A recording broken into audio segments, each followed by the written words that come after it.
Ազությունը համատեղ հայտարարություն են տարածել, որում ասված է, թե գիշերը ինքնասպանություն է գործել գերի ընկած Հայաստանի քաղաքացի Մանվել Սարիբեկյանը։ Ըստ ադրբեջանցիների դեպքը տեղի ունեցել ժամը 3-ին։ Սարիբեկյանը կախվել է վերնաշապիկից ու սավանից պատրաստված օղակով։ Ավելի վաղ ադրբեջանցիները տեսանյութ էին տարածել, որտեղ Մանվել Սարիբեկյանը ներկայացվել էր որպես խոստովանական ցուցմունք տվող դիվերսանտ։ Այդ կադրերում սակայն հստակ երևում էր, որ երիտասարդը կտանքների էր ենթարկված։ Հայաստանի պաշտպանության նախարարությունն ի պատասխան հայտնել էր, որ Մանվել Սարիբեկյանը ժամկետային ծառայությունն ավարտել էր Գառնանը եւ զորացրվել։ Մինչև գերեվարվել է նա հովիվ էր եւ ոչ մի կապ չուներ զինված ուժերի հետ։ 20-ամյա Մանվել Սարիբեկյանի մահվան կապակցությամբ քիչ առաջ հայտարարություն է տարածել Հայաստանի պաշտպանության նախարարությունը, որում մասնավորապես ասված է. Որևէ հիմք չունենալով հավատալու հայ երիտասարդի մահվան վարկածի իսկությանը, Հայաստանի պաշտպանության նախարարությունն իր մտահոգությունն է հայտում այդ առնչությամբ, գտնելով, որ Սարիբեկյանի ողբերգական մահվան պատասխանատվությունն ամբողջությամբ ընկնում է նրա գերեվարող երկրի Ադրբեջանի վրա։ Հրավիրում ենք միջազգային կառույցների, մասնավորապես Կարմիր խաչի միջազգային կոմիտեի ուշադրությունն այն փաստի վրա, որ Ադրբեջանը հերթական անգամ կոպտորեն խախտում է միջազգային մարդասիրական իրավունքի նորմերը, մասնավորապես ռազմագերիների հետ վարվելակերպի մասին կոնվենցիայի դրույթները, անտեսում է Լեռնային Ղարաբաղի հակամարտությունը խաղաղ ճանապարհով լուծելու ՀՀԿ Մինսկի խմբի ջանքերը նման սադրիչ քայլի գնալով համանախագահների դաշտային գնահատման առաքելության օրերին։ Արդեն որերորդ անգամ Ադրբեջանը հանցավոր քայլերի է գնում չարժանանալով միջազգային իրավասու կառույցների պարսավանքին։ Հենց այդ անպատժելիության զգացողությունն է սպանել միջազգային նորմերով չպաշտպանված մեր հայրենակցին։ Երկրի ղեկավարի կարգադրությամբ ստեղծված Սևանա լճի հիմնահարցերի հանձնաժողովի անդամներն ու համապատասխան գերատեսչությունների ղեկավարներն այսօր նախագահի աշխատակազմի ղեկավար Կարեն Կարապետյանի մոտ մասնակցել են Սերժ Սարգսյանի հանձնարարությամբ տեղի ունեցած Սևանա լճի հիմնահարցերի վերաբերյալ աշխատանքային խորհրդակցությանը։ Քննարկվել է անցած 9 ամսվա ընթացքում հանձնաժողովի կատարած աշխատանքը, նախորդ խորհրդակցության ժամանակ տրված հանձնարարականների կատարման ընթացքը, որը հաշվետվության տեսքով կներկայացվի երկրի ղեկավարին։ Հանձնաժողովի անդամները ներկայացրել են իրենց դիտողություններն ու առաջարկությունները։ Խորհրդակցության ավարտին հանձնաժողովի նախագահ Վլադիմիր Մովսիսյանը վստահեցրել է, որ քայլեր կձեռնարկվեն Սևանա լճի հիմնահարցերի հանձնաժողովի այս տարվա աշխատանքային գործունեության ծրագրով նախատեսված միջոցառումներն ամբողջությամբ, որակով ու ժամանակին կատարելու ուղղությամբ։ Ինչպես էներգիա ստանալ ջրից, քամուց եւ արևից, Երևանում մեկնարկել է վերականգնվող էներգետիկայի շաբաթը։ Կլոր սեղանների շուրջ քննարկվելու են ոլորտում արձանագրված համաշխարհային նվաճումները, ոլորտի վիճակը, Հայաստանում դրա զարգացման հնարավորությունները։ Էներգիա ստանալու այլընտրանքային աղբյուրները մեր երկրի համար կարևոր են էներգետիկ անվտանգության տեսանկյունից։ Ջրից էներգիա ստանալը Հայաստանում դժվար է know-how անվանել, իսկ հողմաէլեկտրակայանը, որի օգտակար գործողության գործակիցը 3000% է, արդեն գյուտ է։ Հայ գյուտարարի հետ զրուցել ու արևային մարտկոցների չինական փորձին ծանոթացել է Արմինե Պետրոսյանը։ Նոր հողմաէլեկտրակայան, որը կարող է ատոմակայանից ավելի շատ էներգիա արտադրել։ Հենրիկ Մխիթարյանը իր գյուտն անվանել է հավերժական շարժիչ։ Նրա հեղինակած սարքը համալիր է, քամու տուրբինը պտտեցնում է օդի հոսքը եւ ստանում մեծ հզորությամբ էլեկտրաէներգիա։ Սարքը փոխարինում է հողմաղացին, գյուտարարը պնդում է, քամին որքան մեծ մակերեսի հարվածի, այնքան մեծ էներգիա կհաղորդի նրան։ Օգտակար գործողության գործակիցը շատ մեծ է։ Մարդիկ, դա լսեք, հարգելի ֆիզիկոսները, ասում են օգտակար գործողության գործակիցը 100%-ից ավել չի կարելի։ Խնդրեմ հավերժական շարժիչը, որը ցույց է տալիս օգտակար գործողության գործակիցը 2000-ից 3000% է։ Դե եկեք պարոնայք ֆիզիկոսներ, ինձ ասեք սխալ է։ Էներգետիկայի եւ բնական պաշարների նախարարության գիտական խորհուրդը դեռ կուսումնասիրի Հենրիկ Մխիթարյանի գյուտը, իսկ քամուց էներգիա ստանալու համար արդեն իտալացիներն են մեր երկրում կատարել ներդրումներ, ստացել արտոնագիր եւ կառուցում են 20 մեգավատ հզորությամբ կայան։ Այլընտրանքային էներգիայի աղբյուրների առավելագույնս օգտագործումը կբարձրացնի մեր երկրի էներգետիկ անվտանգությունը, հատկապես անհրաժեշտ է մեծացնել ջրի, քամու եւ արևային էներգիայի հզորությունները։ Հիդրոներուժը մեր երկրում մեծ է, գործում է 94 փոքր հեկ, 65-ը կառուցվում են։ 94 փոքր հեկեր ապահովում են շուրջ 124 մեգավատ հզորություն եւ այս տարի արդեն կարտադրեն 385 միլիոն կիլովատ-ժամ էլեկտրոէներգիա, որը մեր ընդհանուր պահանջարկի մոտորապես 3%-ն է կազմում։ Սա հնարավորություն է տալիս մտածելու, որ առաջիկայում մենք կարող ենք մեր հզորությունները ավելի մեծացնել եւ հասցնել մինչեւ 7-8%-ի։ Արևից էներգիա ստանալը թանկ հաճույք է, բայց հուսալի էներգետիկ անվտանգության առումով։ Նման մի փորձի հայկական պատվիրակությունը ծանոթացել էր Չինաստանի արևային մարտկոցների գործարանում։ Չինական գործարանում արևային պանելներ արտադրելու տեխնոլոգիաները դեռ ցից են ներմուծել։ Արտադրության զարգացմանը նոր որակ են տալիս սեփական գիտելիքներով։ Մենք ունենք գիտական ներուժը, մարդիկ ովքեր հասկանում են այդ գործից, ունենք ինժեներական պոտենցիալը։ Մեր մոտեցումը մի քիչ այլ է, որ հնարավոր է տեխնոլոգիաները եւ նաև ներդրումները հայթայթել օտարերկրյա ներդրումների միջոցով։ Գիտությունը որքան էլ զարգանա, երիտասարդ է մշակույթի կրոնի համեմատ։ 2 տարեկան ֆավորիտ ռոք խմբի անդամներ 15-ամյա Արան, Արմենն ու Գրիգորը իրենց ներդրումն են ուզում ունենալ աշխարհի գիտական առաջընթացի վրա։ Բնապահպանական խնդիրների մասին ահազանգում են Beatles-ի կանաչ օրը երգով։ Գիտությունը հենց ինքը պետք է դեմ առնի գլոբալ տաքացման ու ջերմոցային էֆեկտը։ Վերականգնվող էներգետիկայի շաբաթը հարուստ է լինելու կլոր սեղաններ, զեկուցումներ, կքննարկվեն Հայաստանում ոլորտի զարգացման հեռանկարները եւ թե ինչպես նոր գաղափարները վերածել կոնկրետ գործերի։ Արմինե Պետրոսյան, Կարեն Գրիգորյան, Հայլուր։ Բնությունը պահպանելու դրանով իսկ հարստանալու նոր գաղափար են առաջ քաշել ջերմուկում ընթացող ճարտարապետների միջազգային երկրորդ գիտաժողովի մասնակիցները։ Նրանք վստահ են, որ Հայաստանը քաղցրահամ ջրերը ճիշտ օգտագործելու դեպքում կարող է մեծացնել իր քաղաքական ու տնտեսական դերը աշխարհում, քանի որ ոչ հեռու ապագայում աշխարհը պայքարելու է ոչ թե սև ոսկու, այլ մաքուր ջրի համար։ Չինացիներն ու ֆրանսիացիները դեմ են ճարտարապետության ու շինարարության դեմարշին կանաչ տարածքներով, բայց եւ փաստում են, որ դա մեզ բնորոշ երևույթ չէ, այդպես եղել է բոլոր զարգացող պետություններում։ Արտասահմանցի ճարտարապետները հիանում են մեր բնաշխարհով եւ իրենց երիտասարդ գործընկերներին հորդորում փնտրել ու գտնել բնությանը չվնասող լուծումներ։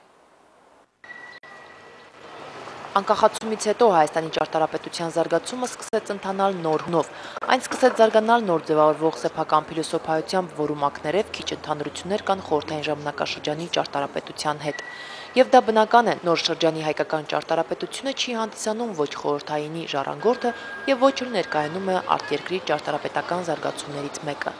Ճարտարապետություն եւ շինարարություն արտի հիմնախնդիրները քննարկելու նպատակով գեղատեսիլ ջերմուկում էին տարբեր երկրների մասնագետները։ Միջազգային երկրորդ գիտաժողովին հնչեց շուրջ 150 գիտական զեկույց։ Պահպանել հինը թե խթանել մոդեռնիստական ճարտարապետությունը։ Ֆրանսիայի եւ Չինաստանի ներկայացուցիչները նկատեցին, որ կանաչ գոտիների հաշվին իրականացվող հախուռն շինարարությունը հատկանշական է բոլոր զարգացող երկրների համար։ Մինչդեռ կարելի է չկրկնել մյուս երկրների սխալը եւ կառուցել չվնասելով բնությունը։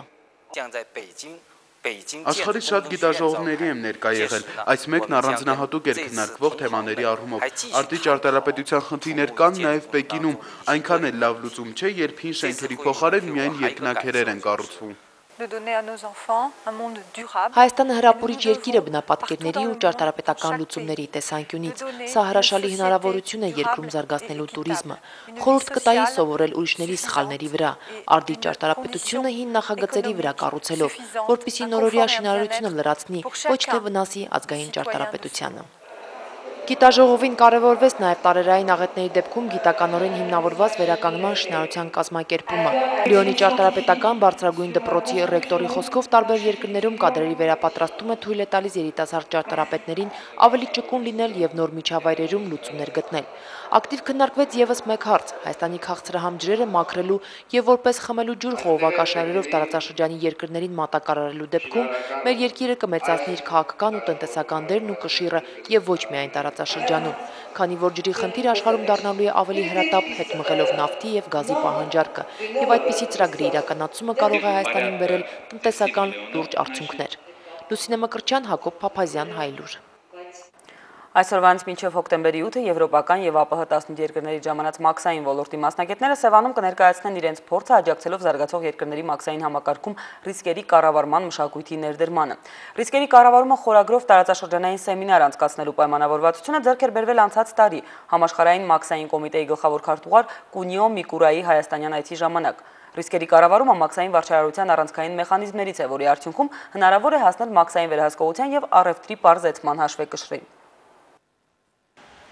Մաքսային ոլորտում ռիսկերի կառավարումը համարվում է մաքսային հսկողության վարչարարության առանցքային խնդիրներից մեկը։ 2009-ին համաշխարհային մաքսային կոմիտեի գլխավոր քարտուղարի Հայաստան այցի ժամանակ պայմանավորվածություն էր ձեռք բերվել աշխարհի 6 մայրցամաքներում կազմակերպվող տարածաշրջանային սեմինարներից եվրոպականն անցկացնել մեր երկրում։ Մասնագետները նշում են, որ ռիսկերի կառավարումը բարդ խնդիր է, որից չպետք է տուժի առևտուրն ու ազատ մրցակցությունը։ Ռիսկերը երկրների համար տարբեր են։ Պետական եկամուտների կոմիտեի նախագահը նշում է, որ մեր երկրի համար ռիսկային են Թուրքիան, Չինաստանը, Արաբական Էմիրությունները։ Եվրոպական երկրները կեղծ ապրանքաշրջանառության առումով մեր երկրի համար ռիսկային չեն համարվում։ Տուրիստական ուրեմն բեռների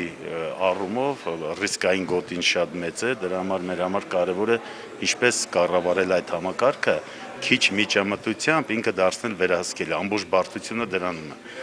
Իսկ ինչ վերաբերում է ընդհանուր ծավալի մեջ, բնականաբար ոչ ռիսկայինը ավելի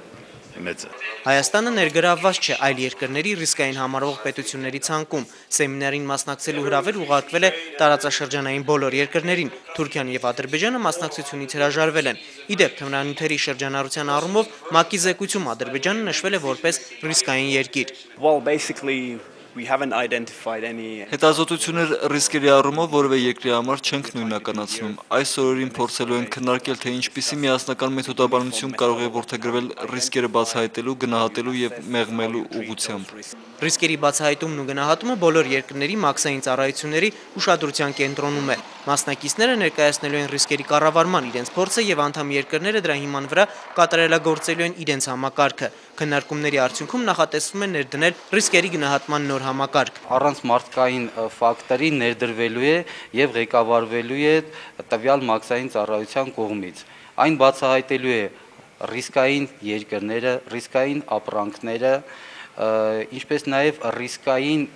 ընկերությունները, որոնք կփորձեն այլ ճանապարհներով ապրանքներ ներմուծել։ Որպես էտալոնային Հայաստանում հիմնականում քննարկվելու են կառավարման ավստրալիական ու ֆինլանդական մոդելները։ Հայկ Հովհաննիսյան, Հակոբ Թումանյան, Այլուր։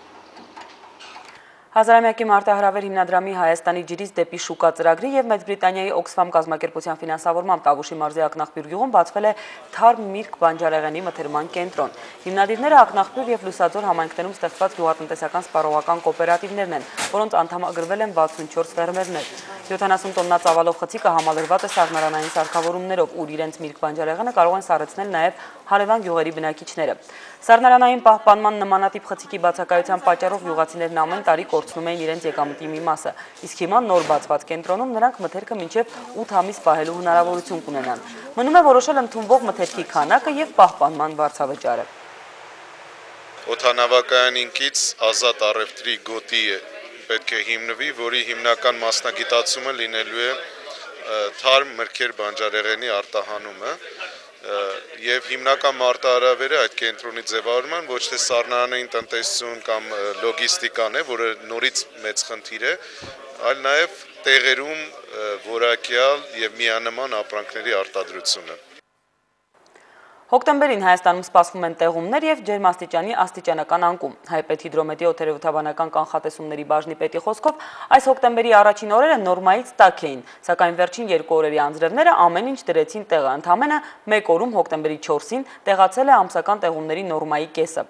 Ըստ Զարուհի Պետրոսյանի հոկտեմբերի 7-ից հանրապետության ողջ տարածքում բացառությամբ Լոռու եւ Տավուշի մարզերի տեղումները կդադարեն։